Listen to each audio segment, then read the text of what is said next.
Hello, this is Imani and you're watching Black Comics Universe. I'm your host, Imani Latif, creator of Peep Game Comics, your home for Black comics and Black comic creators. And I'm happy to be joined by Xero-Gee Comix, Gerald and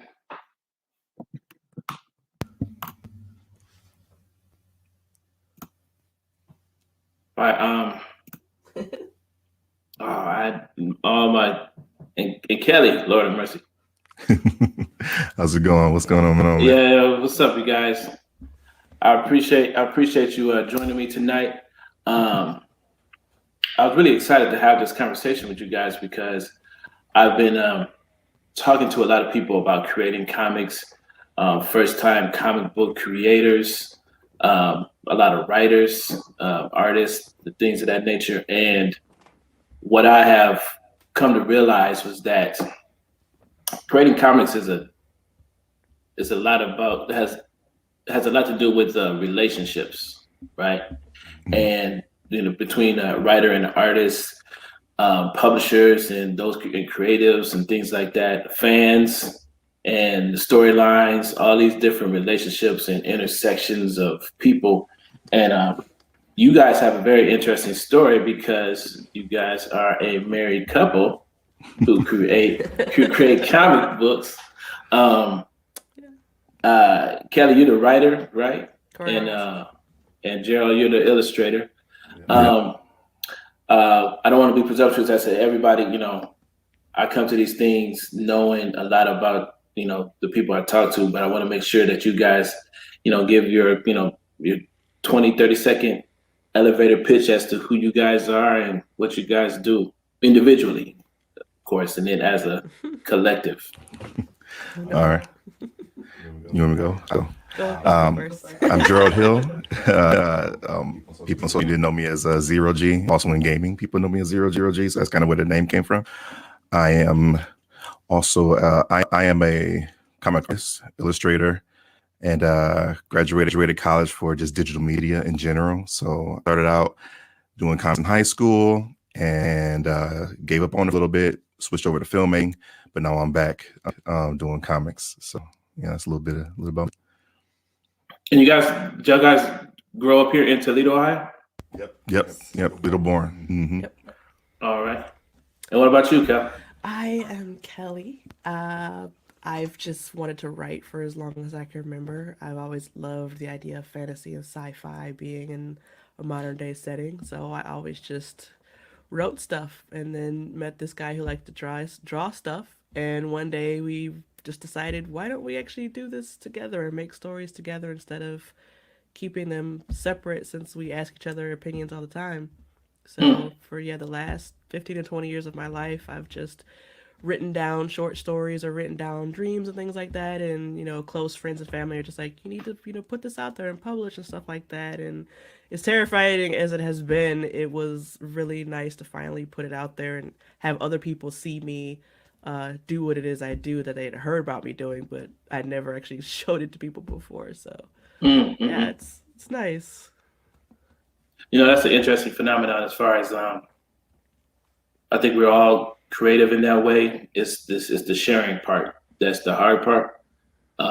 When I teach when I teach kids comics, what tends to happen is they actually come to the class with a truckload of stuff that they've already done. It's like they come with notebooks full of character designs and storylines and stories. But what I find is the most interesting about the class is that 90% of the time is them sharing for the first time with like-minded kids, right? And so like the vast majority of the 2 hours that I'm with them is really just them entertaining each other because they are rarely in front of other people that are like them themselves. And I find it fascinating that, two creative folks like yourselves were able to meet. Where did you guys meet? I'm trying not to be too. No, it's all right. Too in depth. Our story is extensive. Our story is we met in high school. A story itself, actually. We met in high school. My junior year, your senior year. Yeah. No, my sophomore year. Yeah, your junior year here. And then we was What friends. We started high school. Okay. And okay, cool. we met there and became fast friends for the and dating that the year we right away we like I said we became friends, and then after me pursuing her relentlessly we're so because it's for me it's like I've been like into comics and just all geek related things growing up, and man, it's hard. It's it's very rare, at least in my opinion, from my perspective, that you find a woman, a girl at the time that's into the same stuff, that's into the same kind of stuff. So I'm like, as soon as I'm like, wait, you play video games? You like you're into comics and movies and stuff? Like, okay, all right. And I think before we even started, I'm like, I'm gonna marry. Just so you know, we're gonna get married. Oh, okay. Yeah, you totally did. And for me, says you sort of like. So how did your relationships change when you guys have crossed over into creating together? That took a while. We didn't really start getting together right away because, like, I would say at the time I was doing filmmaking stuff. I was, a lot of short films at the time, and I was just mostly writing on my own as screenplays. And did I go out? Can you hear? No. Yep. But she was working on her book, so it's kind of very much a separate thing. And then when either of us kind of run into roadblocks or like, hey, you got an idea?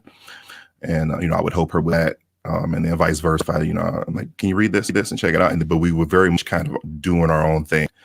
It's just supporting each other that way. But the more we realized that this is something that we wanted to do, more so than a hobby, that's when we kind of sat back and was like, you know what, let's really kind of dig into this. And we really realized, we kind of dabble with, the way we work is really like dynamic. Like, she would create a character and then I would create a character, usually the male character, and then she would do the female character. And then I would kind of be in charge of that character and, dialogue and, what they're going on. And we would kind of take on this parallel journey together, but still kind of separate. But we wrote two of our characters, and we realized how much fun we had and how easier it was having someone, there from the beginning versus, just bringing them in to, ask questions there. And they're like, I'm like, we should just do this, all of our projects going forward. Like, it was the funnest project that, we have written, and these characters are some of the greatest characters, that we have fun creating. So we kind of just decided like we're going to do it like that from the start. I like that the part about the fun part, because so much of the commentary that's out there as far as teaching people how to create comics, they tend to lean towards more so the business part. Yeah. And what tends to happen is that the common scenario that I see is that like a writer or illustrator, or mostly 9 times out of 10 it's a writer that has this idea, has a concept, and he seeks out an artist sort of as a work for hire, right? And it's like that artist, illustrates their book and they have this comic book, but what I notice is that they don't talk much about the relationship they have with that artist. It's like the artwork, was done, the work is done, the book is here. And so now, but that whole relationship part is kind of missing. And I like the fact that you guys we're able to at least solve it enough to get married. And then, what was your first book together? Luckily, we got married first before we really decided to. Yeah. Before we got into all this, or I don't know, man. A lot of it's like a lot of the things we learned because we went to marriage counseling prior to getting married, and the love languages. I swear by those. Will always recommend those to somebody that I meet. Yeah. But that foundation on our relationship helped tremendously, and it still helps us because when we tell people a lot of times, like, we work together. I'm the artist, she's the writer, and it's kind of like, oh, how does that work? Because you kind of know, like, sometimes it can be difficult having someone that working with someone on a personal level and that's not personal, and if you know what I mean. Mm-hmm. Yeah. So there's a very careful approach we had to figure out to working together. That's kind of, we don't forget that we're in a relationship and that we're married, because that helps us in our creativity, but also when it gets time to, critique, and, when we're down here in the workshop and we're like, I don't like that idea. It's not saying I don't love you, but we're going to, that kind of thing. It's not personal. It's trying to figure out how to not take personal, because working with somebody who can literally you down, like if they wanted to. Yeah, and like I said, learning to gauge reactions is one thing, because especially our art is so personal, whether you're drawing it or writing it. It is a very personal extension of you. So it's already nerve-wracking when I've written something by myself and go, okay, read this and tell me what you think. And then to get that critique back, and it's just remind myself, like, he still loves me, even if he doesn't like this, it's perfectly fine. It's nothing to do with you. But now when we're doing something together where whatever I did in my book is my decision, no matter what he said, right. It's my book. But now that we're doing this together, it's like, well, if he doesn't like something, we have to find what that compromise is. Or if I don't like something, we have to find what that compromise is. Or just our initial reactions of, I might just not feel well, and he's just like, look at what I drew, blah blah. And I'm like, oh, it's great. And now he's just like, oh my God, it's horrible. And it's just learning that to be present in the moment of, okay, it doesn't matter what I'm feeling right now, but look at what's being presented to me and critique what's being presented to me in that moment, and being able to, like I said, shut certain things off and on. That, like I said, being married makes it easier in some ways, it makes it harder in other ways. No, I can't wait for my wife to watch this interview, because we run into this. Like, she's a vocalist, right? And so she'll write a song and she'll say, okay, tell me what you think. And then sort of like, right? And it's like knowing how to critique your loved one, let alone, a business partner or something like that. But learn how to critique, like, someone that you're actually in a serious relationship with, it's got to be one of the hardest things ever, because at the other end of that, you could just be just like, oh, it's okay, because you try to avoid the conversation, but it's sort of like, no one likes that either. It's just like, oh, you're just blowing me off. It's like, oh no, it's fine. It's like it is one of the most landmine laden conversations, for sure. And it's like, and that's the truth. That was the tricky part that we had to figure out, because, like, to answer your question, that the first thing,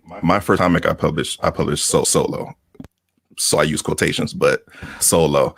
And her first book that she published was, so we've always helped each other. That was very much her project, and like, she had the final say. So same thing with my first comic, and that was in 2019. I think it was. I want to say we both released. She released her first one in 2019. I released my first comic. We just hit the 2-year anniversary. Yeah, yours was in March, and mine was in summer. So and those books are gray area, and your book was what, Kev? Mine's called A Werewolf's Touch. Werewolf's Touch, okay. Yeah. And like, those were ideas that we've had for years, and like hers, like, that's something she was working on. So I made it I try to be very mindful of, this is her baby. Like, so when she asked me for help, I give my advice, I kind of leave it. But after doing that, we realized, like, because we were on the side, we were working on a smaller project on the side that we were writing together. And like, man, this was a much funner experience writing this thing than the 2 things we just released, and so when we're comes time to decide, okay, what project are we going to release next? And I'm always the crazy one with the wild ideas, and I'm like, Kills, I know we got this great thing, and we got what if we wrote something together from the very beginning, just to see how it goes. And this was right like around the time the pandemic happened. So she was off, we were both happened to be off work for a few weeks, and we literally sat down and wrote basically the entire season of first season of Code Echo within like a few days. And that has never happened. Like usually it's pulling teeth trying to write stuff and get stuff figured out. And it was kind of confirmation for us that this is we want to do it. We want to do this together as a team, and see where this goes. And it's been a great journey, doing this. Like I said, it's up and down because you got those relationships, but at the same time, there's nothing like creating someone like your best friend, like that, and like you say, you're a partner in life and everything. So it's like, we did this together. These are our characters. We created this together. So it's been an exciting journey. But there's been those times where we've been kind of locked down here in the bullpen. Like, I want to do this with this character. I think, and I can't spoil anything that's coming up in Clickle, but there's something that happens, and she to this day was still like, I hate you for that, And that's one of the worst parts about having a partner in all this, because when you're writing something yourself, you're like, oh, I know all the secrets, and nobody knows. But it's like you're the only one that knows, and I just can't talk to anybody about stuff like that. So yeah, that's another difficulty, is we bounce these ideas off each other, and it's just like, but we can't talk to anybody about it. Yeah. So that's all I'm sharing with our audience. Like, so we're talking about Code Echo, the book that you have on Webtoons. Correct. And it's in its first season still right now, right? We just released the fifth issue this past Sunday. So what is your work schedule like? Your what's a week in you guys' life like? Because y'all also have, don't you have a child also, right? We have two. two. We have two kids. Two kids. Yes. So 5 and 9, so they're not small, but they're not big either. So they're right in that age where they need just enough attention. Yeah, typical week at the Hill residence is wild. That's all I can describe it. Like I said, it's a miracle that anything gets done, honestly, especially the creative side. But like I said, to have the one easier things with having a creative partner, working with a creative partner, is that they understand the dedication that it takes to produce content. And now that we're working together officially, it's just like in it together. So I'm not really like ignoring her or getting lost in the in the creative mode. We're both kind of on here, but the flip side of that is the kids, and like I said, they still need time. They still need attention. To them, they're like, hey, mom's dad just put on cover. What about me? I want to know. Can we do this? So it's still very much we're finding that balance of when to work, times to devote. So, like for this first season, thankfully we were able to write majority of it. So, like Kel's jokes, like her job is done. Like for so, but technically, yeah, I'm doing like but then I better rope her back in, because it's like we wrote it, but to get this done. So like a typical week is I'm down here. We release it on Sunday. And then Sunday, Mondays are typically my days off. I don't draw. I don't do anything. Tuesday comes back around, and then I come down here and I start doing all the thumbnail sketches for Code Echo, based on the script that that's in front of me. And at that point, I might be altering the script, or add stuff, taking out stuff, and then I'm thumbnailing. And so she's kind of around the house and things, and spending time with the kids, or her day job, stuff like that. And then once enough stuff drawn, I'll do the line art. Yeah, and then because I realize I'm that kind of guy, I try to do everything, and that doesn't work. Like as much as I wish it did, it doesn't work. I'm just one guy. Sometimes I wish I can clone myself, but we all see how that worked in multiplicity. So I can't do that. But I'm like, hey, and she, she has this point where she feels like she wants to help at this point. So I'm like, well, what about flats? one, I hate flats. That's just it's kind of tedious for me. Like, Right. and I'd rather be drawing, like, and doing that. So she does. After once we got into the rhythm of it, she just started helping me flat. Like, so I'll draw, I'll ink it, send it over to her, and she'll lay down the flats, and send it back to me. Then do like the final renders, the coloring, during the shadows, and all that type of stuff, special effects, anything that needs to be done. And then we, hopefully we're done in time before that Sunday.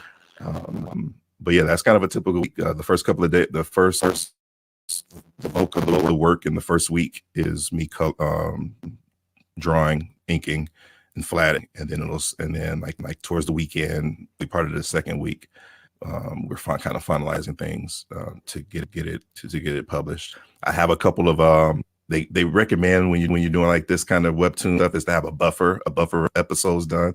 I have some buffers, but I always, in Kel's is, I always like, I'm going to add something in between this because I feel like we could kind of add something right here. So now I got a buffer, but I got to do like 2 new episodes, and then we'll get to the buffer, and the pressure won't be as intense. Well, I'd imagine, tell me if I'm wrong, I can imagine working in a webtoons format, it's probably easy to add elements to the story compared to like if I'm working in a traditional comic book page. If I say, oh, I want to add another page or 2, into the story, it's very difficult to sort of like shoehorn in another whole, 4 or 6 panels into a story in a traditional comic book. But on webtoons, because it's set up in like panel by panel, it's like it's like sequentially, like from top to bottom. I guess it would be kind of easy just to throw in a panel here and there to sort of like stretch the story out.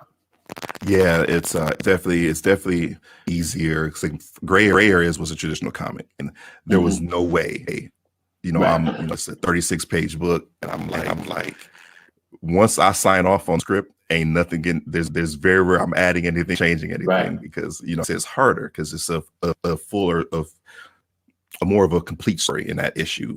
As far as a webtoon, it's kind of like these small bite-sized stories that carry on every week. So there's a little more. I mean, there's a little more freedom, as I go. But yes, it's a lot easier. Like you said, I would not have thought about doing that with a traditional book. So there's a lot of advantages to doing a webtoon that I'm learning, because I've been reading traditional comics my whole life. Like, so that's kind of been ingrained in me. Then all the research that goes into creating your own a traditional comic. I did that for years before I did Gray Areas, and that's like, I had the bright idea that let's do a webcomic. So let's now in vertical format. So it took a while getting used to that vertical format, but it's a fun medium to play around in. So I get the impression that Kelly, your storytelling finds a home in webtoons, like as far as the community and stuff like that. The typical webtoon stories that are online, does it like tend to lean towards what your usual sensibilities are? Yeah, I've been told I'm really good with the people stuff. Webtoons has a lot of people stuff. Yeah, just like conversations or the slice of life. That's something that I apparently am really good at, and he's really good at action and world building. So that's kind of the one thing that helped us decide to work together. Is that was always kind of the critique we had for each other. It's like, well, your people don't talk about their emotions, or your people don't do normal stuff. They're always just going and they're always just fighting. And then, it's reading my stuff, and it's just like, well, this was a great conversation, but where are they sitting? And I'm like, I don't know, in a chair in Toledo? Like, I'm just thinking about the world is not something that comes naturally to me. So his critiques were always about what I was lacking, and mine are always what his were lacking. So it's like, okay, well, let's put it together, and then we're both going to have, what we're lacking. And so that, again, is what makes it so much more fun, is because the things I don't think of, he thinks of, and the things that he doesn't think of, I think of. And so far from our personal friends and family that have read our previous stuff to now, they have kind of noticed that difference, and they are having more fun reading Code Echo, because you should always get better and you should always get involved. It's not like our other stuff sucked, even though imposter syndrome tells us our stuff sucks. But I do, in a positive way, can see that, oh yeah, this is where we got better at it, and these are Right. the things that we can take to the next projects.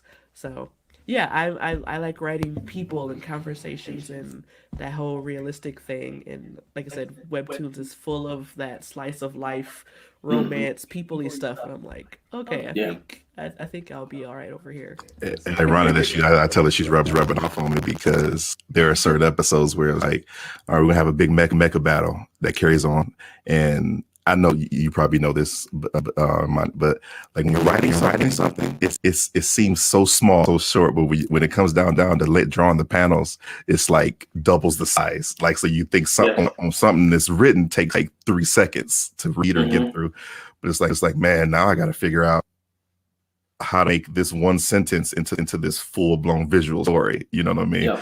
So now it's like, when and I've become accustomed to, action and drama. Those are like my favorite things. So like if you need somebody to, a hero to rescue somebody or go through this daring experience, I can do that. If you need to make the reader cry or go through this dramatic, I can do that. But it's that everyday stuff that like to me helps build the character that she can write a scene where it's like these two characters. I had a conversation, right, and then give it to her, and then she'll have the characters like in like a certain set or coffee shop or just doing like these small little things that to me build the scene, make the scene something even greater because it's more personal.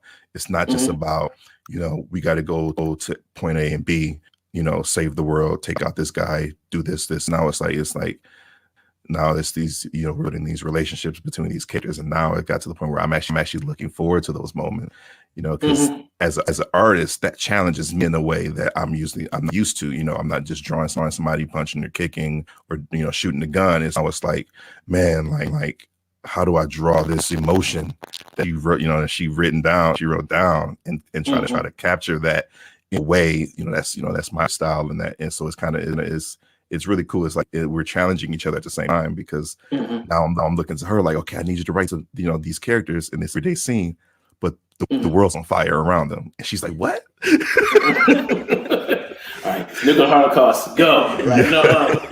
There's a lot of Code Echo reminds me of Robotech that way. It's sort of like they had these huge epic battles, but it was sort of like the vast majority of the storyline in between it was sort of like these relationship conversations. It wasn't just always about the protagonist against the antagonist. It was sort of like, why is this person fighting? It's like, I'm fighting for this. I'm trying to get back to this girl, or I'm fighting for my brother, or, these all these emotional aspects of it. And I find like, even when teaching kids, it's sort of like they've gotten so used to this drawing their characters. And now when I challenge them, I say, okay, you need to learn how to draw that character mad. I need confused, starstruck. It's like all these weird emotions I bring to them. Say, okay, now you got to draw it this way. And it's like, oh, wow, they all look the same though. They all look like a cross between happy and disgusting. It's like it's like it's still one note because it's still learning, but it's very interesting. Right. Like you don't realize that you need those tools until you're actually creating in that space. You never realize it's like, oh, I need to learn how to draw somebody, furious as opposed to just angry. I need to, all those things, help to tell the story. What else have you guys learned about each other? I have to bring up, and I'm gonna have we're gonna pull up. Yeah, I can't wait to hear this part. So,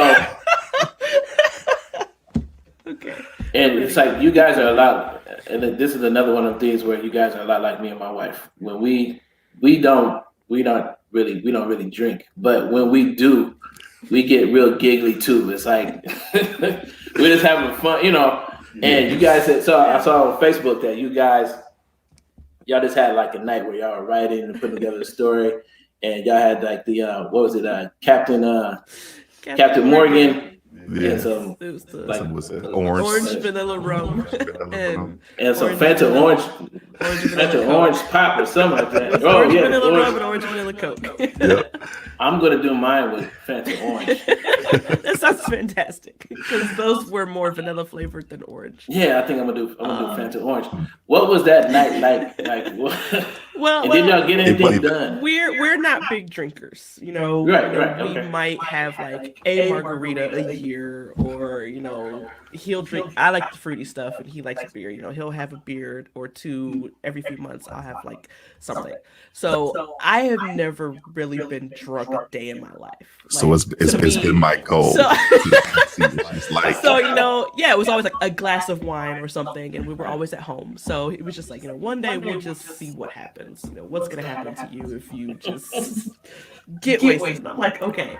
So it's just two of us. We're at home. Kids are asleep. We're not out doing anything crazy, and we're sitting there. We're drinking, and I'm just like, I gotta write something. That's my first idea as a drunk person. I gotta write something. And Yeah, it so- wasn't even planned. It was like we It were just wasn't. gonna. Yeah, we were in the middle of writing Codeco, but at the time it was like, we're just gonna relax today. We're But gonna take a break. when the and- creativity appearance struck, Yeah, and we were giggling, but it wound up being one of the most serious scenes that we were writing, and it was this guy, as usual, who's like, okay, but I have a bigger idea. Let's write this and let's add this. And I'm like, this isn't even part of the script. But we do. I sit down Captain and Morgan kicked in. We did, but we're just giggling and having a good time, but I'm writing one of the most serious things I've ever written between these characters in this we conversation. joke And it came out because- amazing. yeah. Now to preface, I don't consider myself a writer. She gives me a look when I say that. I consider myself more a storyteller because I don't like the physical of sitting down and typing something out. So that just it bugs me and it distracts me from what my actual thoughts are. So a lot of times when we're sitting down, our workflow is like we got this scene that we need to write, and a lot of times I'm just speaking like this character is going to do it, and she's dictating, like she's just typing it down. So she had to be very, very coordinated to keep up with me slurring, saying whatever Quite it is. impressed. And it's like, well, we got this. So let's add this scene with this one character because this is my idea, of course. Because again, it's dramatic. I'm like, she needs to yell that because under any circumstances, what she would normally get in trouble. So and this character would not allow that. So now we got to write this real dramatic scene that connects to another really dark, sad scene It's too while much. we're drunk, right? And we're still drunk, as like and we're always sick, but it's times 1,000 when we're drinking.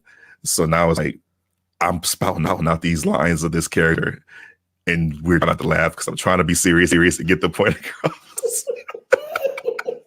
And she's like, "Wait a minute, I didn't get it. Wait a minute, I gotta type. I gotta finish out this whole thing."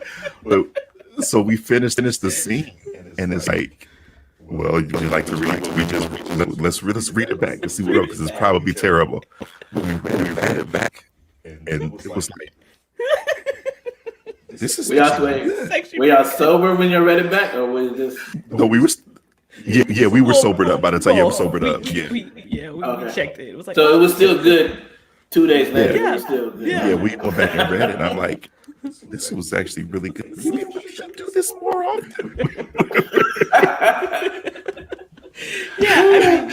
He's just like, "Do-do-do-do-do-do-do-do," and I'm just typing away, and then the next day I'm like, this is actually pretty amazing. I thought it was literally going to be unreadable. I wasn't even sure I was clicking on the right letters, but we got through it, and it came out really good. So I'm Wow. pretty impressed with that. When that episode comes out, it hasn't released yet. When that episode comes out, we'll be sure to let you know that which episode that I is, so wanna you can know. read. Yeah, which episode and which scene? 'Cause Label it orange or something. You got the whole scene's gonna be overcast into orange. What Right. I'll draw like a can in the background with an orange label on it as an Easter egg. something. You that gotta- we yeah, know. yeah, that we yeah, know. yeah. So are there any other things, like for instance, you guys wrote the first season of Code Echo during, basically quarantine. Mhm. Can you see yourselves sort of like recreating moments like that? Like I've always wished, like, me and my wife, like, we talk about business all the time. I said, and I'll tell her, I say, yeah, we should do our own retreat. Like, we should just go away for a weekend and knock out any number of different things. Like, can y'all see yourselves, like, basically repeating that scenario for yourselves?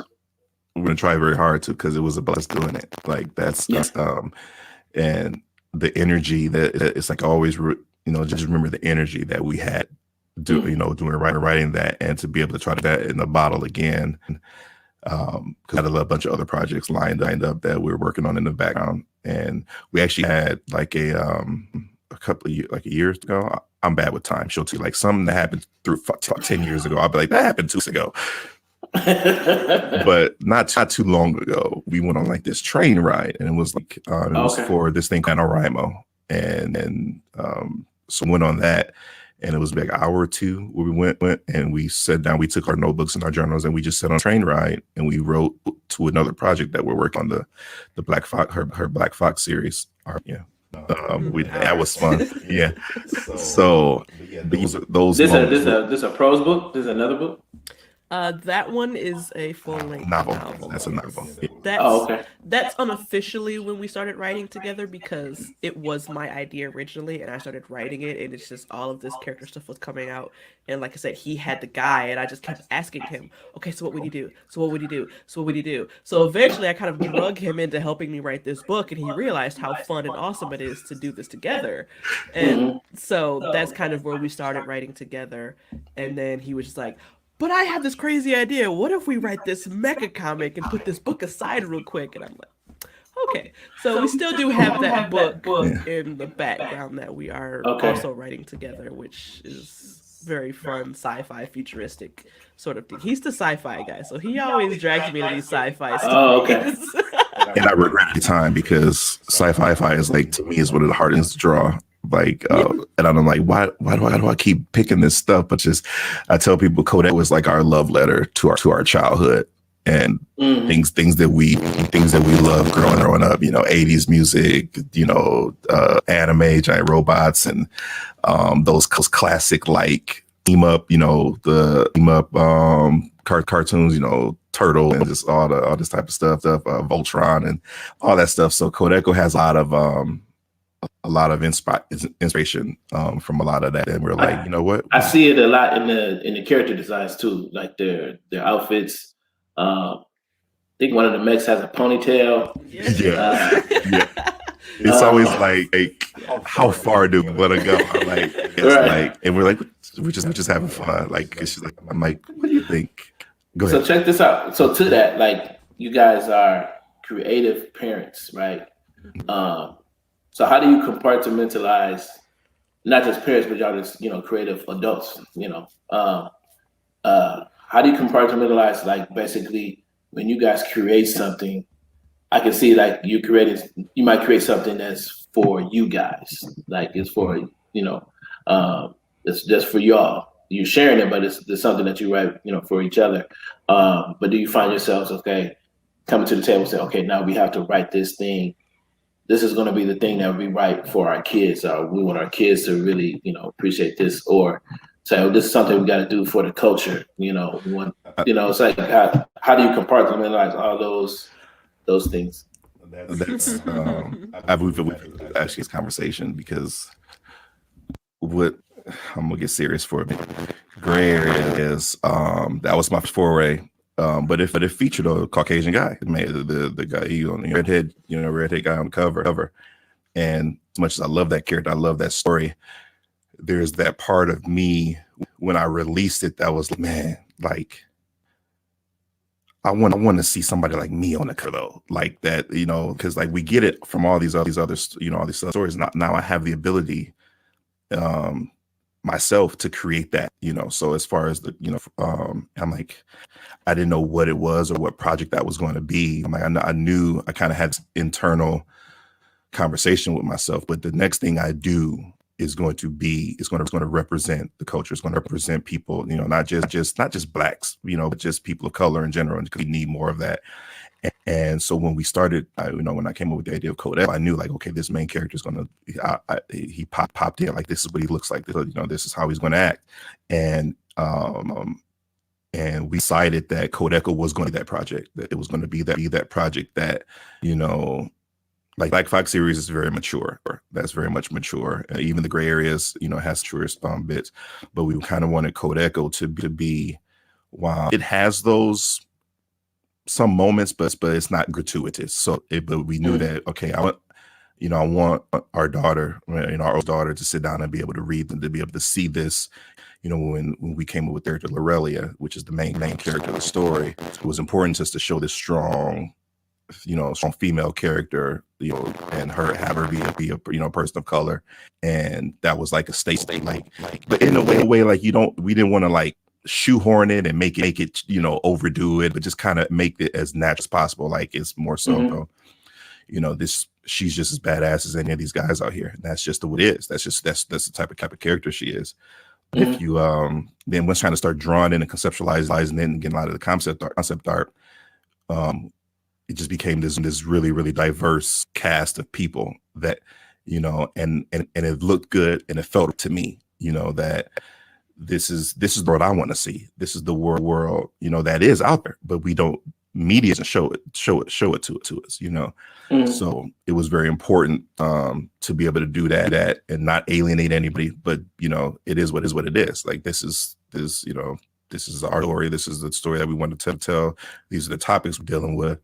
And so when Code Echo first launched, and my daughter said, "Dad, can I read the comic?" I didn't have to hesitate, because it's like, it's in there that's awful, that she can read. So I'm like, so I set her down, and she hadn't seen it. She's seen me working on it, but she don't know what the story is. So this was her first time kind of reading and taking it in. And I'm kind of watching her off to the side to not influence her what she's experiencing. And there was a moment in the story that she kind of paused, and she looked at me, and then she looked back down at it, and she looked at me and she said, "Dad, I like Lorelia. Like, she's really strong." And to me, that was as a dad and as an artist, like that I choked up, and because that's what we wanted. That's what, and then when we released it to the world, to everybody, that's the moment that people came back in the comments or personal messages like, "Look, man, what you guys are doing, and this moment with Lorelia was, this is powerful, and I need to see that. I didn't know how bad I needed to see it." And that just confirmed, like, okay, we're doing the right thing. We're kind of doing it the right way. This is what we wanted. This is what we're going to show people, and people are being receptive to it. And so, yeah, long-winded. I know that was a long-winded answer, but no. But yeah, that was a goal of ours. And like one of the advertisements we did for Code Echo was Relia. She's like the poster girl of the series, like she's the main star. But she's always in this power pose. Working hard one. The working hard one that we did for people love that one, and then the series poster when her brother is in his mech, but he's holding her and holding her, elevating her in the hand of his giant. That was something that, when I draw, I always think like, I hope people get what I'm trying to do with this image. And that was the one that he was like, that scene, that part was powerful. Thank you for that. I'm like, I'm glad you guys, caught it, because I'm trying as the artist, like, it's one thing to read it, and I tell but it's like responsibility I take on as the artist is to make sure it's conveyed the way it was written, take it and elevate it to a space that people, no matter where you come from, no matter you see, it's a powerful or important piece. So that brings up a really good question, because you hear this debate a lot as far as, okay, and y'all probably have to actually physically fight about this one in your house. Which is more important, the writer or the artist, right? And I'm sure y'all see this debate a lot. But what I responded on in Facebook, what I said was that everyone is important to the story. Like the story comes first. Then you have a writer that's telling that story. Then you have an illustrator telling that story. It's not so much that one is more important than the other one. Everybody is a part of the storytelling process. So that it's not that one can be more important than the other one because everybody has something to contribute to the overall story, right? Now that's my response. How do y'all resolve that dichotomy or relationship with you guys? We joke a lot about it. Okay. But go ahead, you can. I was just gonna say, I mean, yeah, we did, jokingly have the conversation, and I didn't grow up reading comics, so to me, it's always been about words. There Right. were picture books or some books with pictures in them, but for me, everything was to be, it was readable, it was long, it was so much is wrapped into all the words. You don't need pictures. And then from his point of view is, well, I always read comics, and the thing that you see is all of the pictures in this or the other. But the one thing that I did realize when it comes to comics, and that I was able to finally admit in a way, is that pictures are slightly more important, because there have been comics where there literally was no words at all. The only one I can think of, not being a comic reader, is seeing the 9/11 one. I don't remember what Marvel one it was. I'm sure, he knows. Yeah. But there was no words at all. So words weren't important. The pictures told the story. And when you look at the pictures, there might not be any words, but the characters' expressions tell the story of what's happening. So yes, when it comes to a comic, I do believe that the pictures are more important, because it doesn't matter how many words I write if the art doesn't reflect what the story is saying. There could be a character monologuing and the words are there and it's beautiful words, but like his expression doesn't match, or his eyes look dead, or whatever. Like, how is he professing his love for someone and he looks like he doesn't care? So I do think that when it comes to comics, that the art is slightly more important, because that's the part that you're seeing that is also telling the story, Right. outside of all the words. Because if you take all the words away and the pictures don't make sense, that's kind of how we edit when we're going through. He'll look at this and he'll be like, can you tell what's going on before we put all the word bubbles on? And sometimes it's just like, I don't think that expression's quite right for what is being conveyed. And then we go back and we figure out different expressions. So that's kind of how it is if there are no words, do you know what's happening in a sense? Then yes, and I think the art is portrayed the way it's supposed to be portrayed. So it is slightly more important, because you do need the words to have a storyline base to start with. But As an artist, I try to avoid this conversation at all.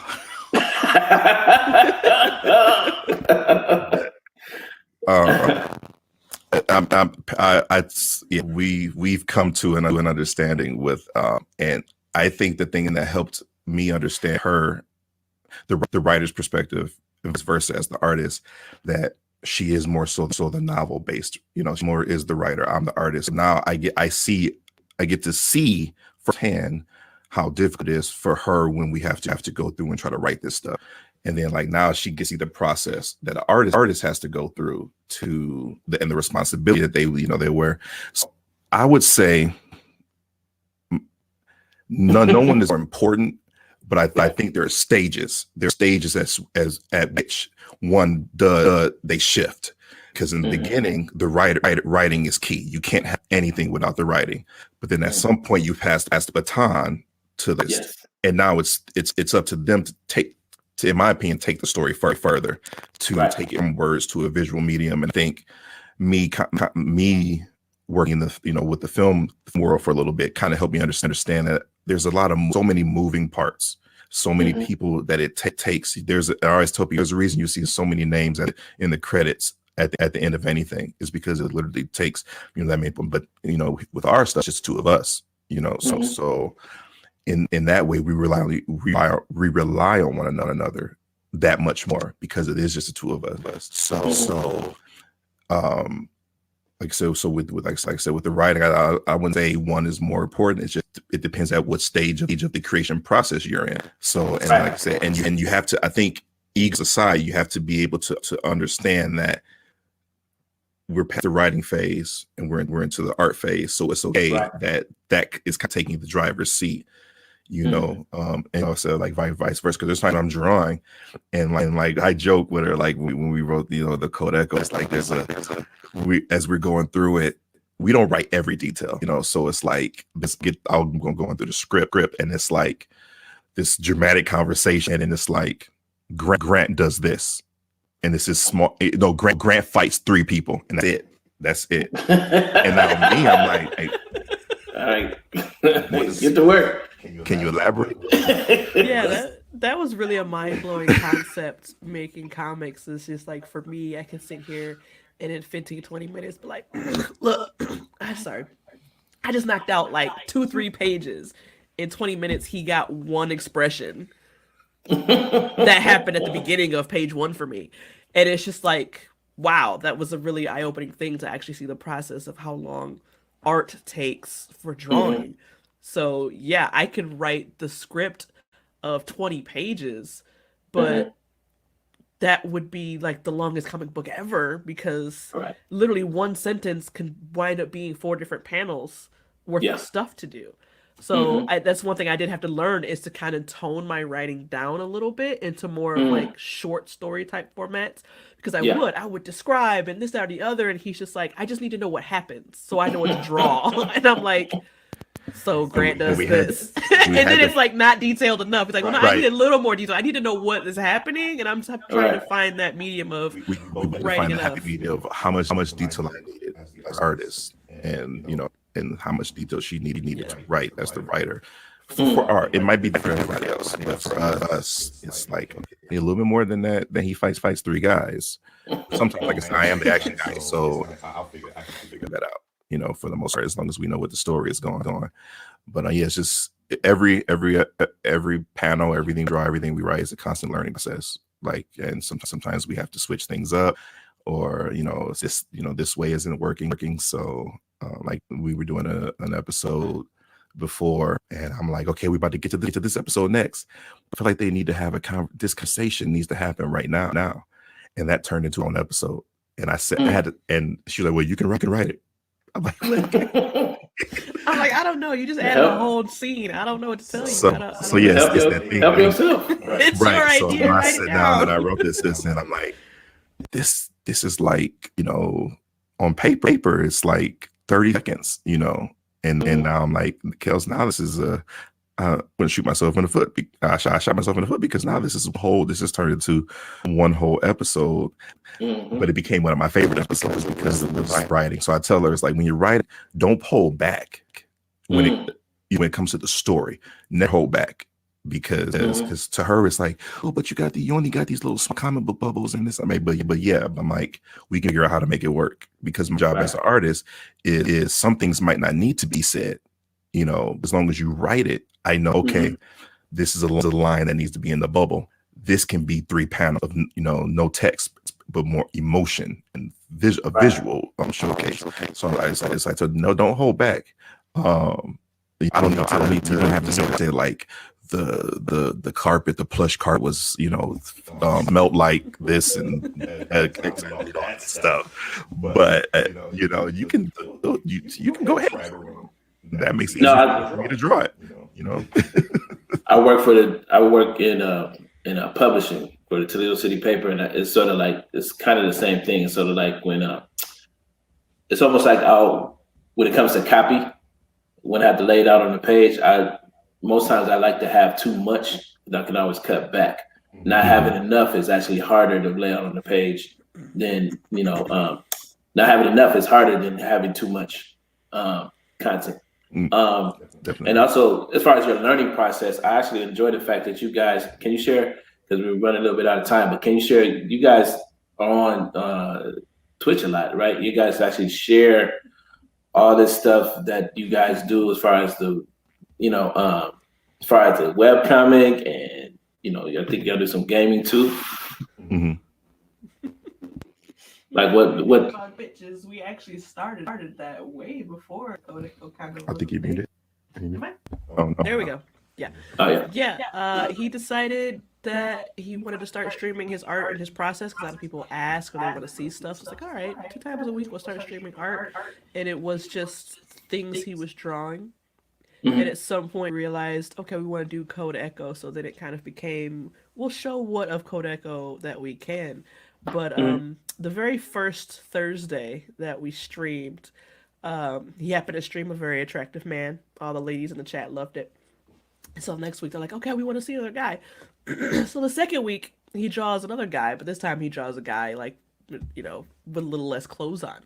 So suddenly the chat's like, Thursdays are thirsty Thursdays. Every Thursday you're drawing somebody and they have to have little to no clothes on. So Thursdays became these days where he's just drawing, mostly guys, because like I said, it just happened to collect, women in the chat that wanted to see, buff shirtless dudes. And then it started to be some of our characters from our stories. So then we're talking about our stories while he drawing these characters in, these different situations. And then Sundays was our more family oriented day. So every Sunday, people had clothes on, but Thursdays people might not have had clothes on. And they started getting to the Code Echo type characters, and it was like, you know what? People really want to see these Code Echo characters because these are characters that they have not heard of before.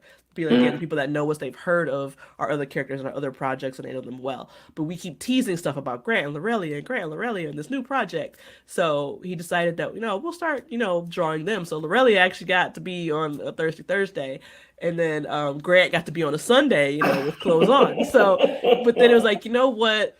We do want to do this, and let's just be crazy and start this comic from scratch and start that. So we took a break from streaming. Like I said, we just dove headfirst into starting on these episodes. So now whenever we stream, he is actually drawing panels from whatever episode that we're working on.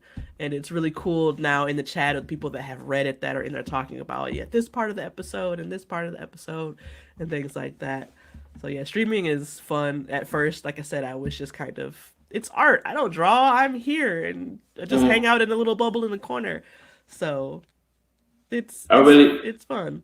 yeah, I really like the way that you guys have built a community around what you built, and you're engaging with those folks, and so it never feels like because what I see a lot is sort of like people are creating, but it seems like they're in a bubble. Mm-hmm. Um, that they're like it's just them, creating this thing, and they might share, but only a handful of people will see it. But it seems like for you guys, it's sort of like you guys are, one, you're constantly a week production schedule is Yes.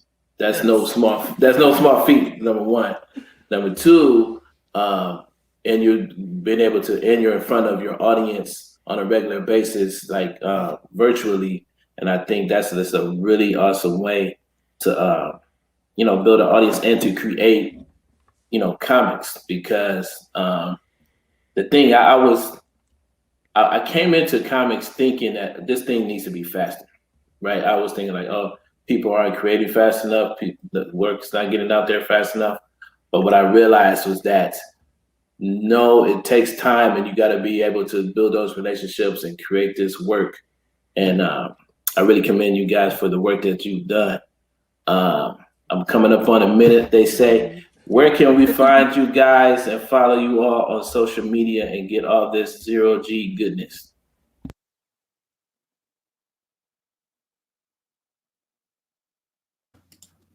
For Xero-Gee is pretty much what I go by on all social media. It's Xero-Gee, Xero-Gee Comix on Instagram, but Xero-Gee on everything else. And she goes by author Kellie and Hill on everything else, right? Yep. And then on Alrighty. Twitch is Serenity. So All right, cool. Yeah, check them out on Twitch. That's really fun. Thirsty Thursdays. I'll be there for Thirsty Thursdays. Yeah, we got Sketchy Sunday Thursdays and Code Echo release soon every other Sunday. All right, cool. Yep. All right. I appreciate you guys. Again, my name is Imani, Latif, creator of Peep Game Comics, and you're watching Black Comics Universe. I'm here with Kellie and Gerald from Xero-Gee Comix, and we're signing off. Thanks. Thank you.